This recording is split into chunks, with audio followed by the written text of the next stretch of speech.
Iran ने एक warning भी दी है।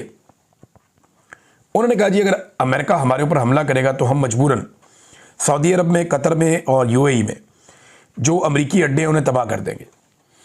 और साथ ही उन्होंने कहा जी कि स्टारलिंक को गैर कानूनी तौर पे चलाया जा रहा है ईरान में। मैंने आपको थोड़े दिन पहले बताया था कि डिवाइस के बगैर वो चल नहीं सकती, स्टारलिंक के लिए डिवाइस चाहिए होती है।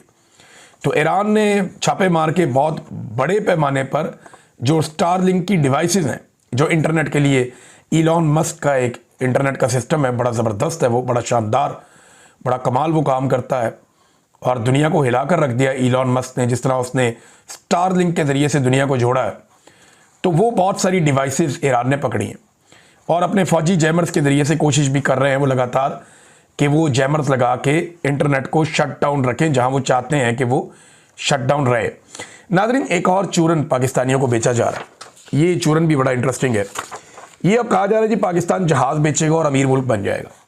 ये जो एयरफोर्स के जहाज़ होते हैं, जेट तैयारे, दुनिया का कोई एक मुल्क भी ऐसा नहीं है जो जेट तैयारे बेचकर अमीर मुल्क बन गया हो। हाँ, ये ज़रूर है कुछ पैसे वैसे आ जाते हैं जेट तैयारे बेचने से, लेकिन मुल्क अमीर होते हैं एक्सपोर्ट्स को बढ़ाने से। जो चीज़ें करोड़ों अरबों लोग खरीदते हैं उनको बेचकर मुल्क अमीर होते हैं। या आपको कुछ पैसा आ जाएगा, आपकी एयरफोर्स को फ़ायदा हो जाएगा। पाकिस्तान, मैंने आपको बताया था, 1.5 से 2 दर्जन तैयारे बना सकता है एक साल में, और वो भी इस सूरत में कि आपको चाइना से और रशिया से इंजन और एवियोनिक्स और दीगर जो आपके पुर्जे हैं वो सारे आपको वहाँ से मिलते रहें। तो ज़्यादातर पुर्जे आपके वहाँ से आते हैं। उनकी सप्लाई अगर होती रहे तो आप 1.5-2 दर्जन बना लेते हैं। अब अगर आपको 10-12 मुल्कों को तैयारे देने हैं तो आपको 200-250 तैयारा तो आपको तैयार करना पड़ेगा ना। पाकिस्तान को खुद अभी 50 तैयारे मजीद चाहिए।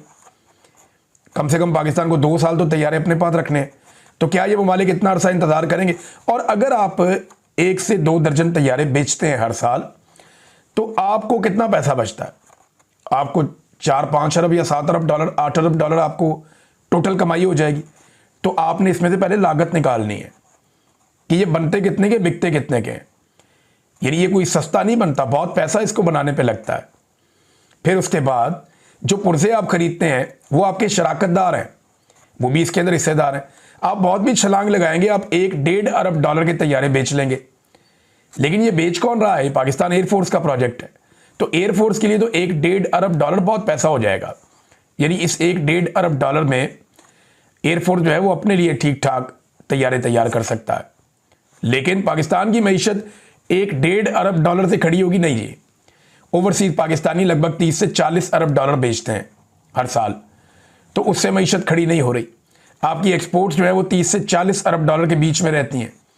नवाज शरीफ के दौर में हमेशा कम हो जाती हैं, अभी फिर कम हो रही हैं, लेकिन उससे भी आपकी मईशत खड़ी नहीं हो रही।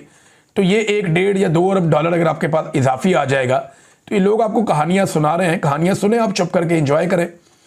लेकिन ये उतनी बड़ी चीज नहीं है जितनी बड़ी की जा रही है। और क्यों की जा रही है मैं वजह आपको बताता हूं। पाकिस्तान में एक मायूसी है, एक बेचैनी है। पाकिस्तानियों को लगता है कि हम एक गड्ढे में फंस गए, इसमें से हम नहीं निकल सकते। अब ये मुख्तलिफ सहाफ़ियों की, दानिश्वरों की और सियासतदानों की ड्यूटी लगाई गई है कि आप लोगों को उम्मीद दें।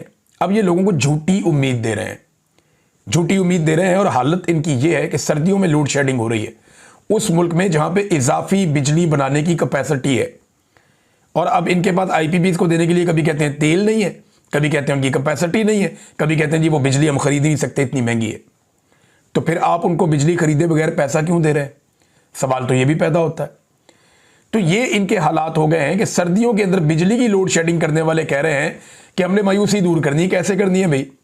रोजाना की बुनियाद पे लोग कहते हैं जनाब बिल्कुल मायूस ना हो, पाकिस्तान पता नहीं कहां से कहां पहुंच गए, और आसिम मुनीर साहब लेकर जा रहे। उनका काम ही नहीं है भैया, अल्लाह के बंदो, आसिम मुनीर का ये काम ही नहीं है। मईशत की उनको अलिफ बे का भी नहीं उनको पता।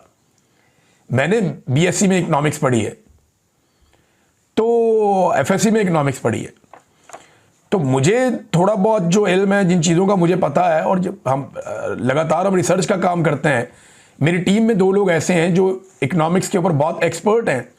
हम कई लोगों से बात करने के बाद किसी छोटे मोटे ओपिनियन पे पहुंचते हैं। हमारा कोई क्लेम नहीं है, तो एक ऐसा आदमी जिसका इसमें काम ही कोई नहीं है, वो कैसे पाकिस्तान की इकॉनमी को ठीक कर सकता है?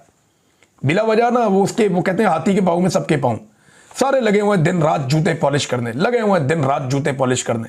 और वो चाहते हैं कि बाकी पाकिस्तान भी ये करे, तो पाकिस्तानी तो अब ये नहीं करते जो दिखाई दे रहा है।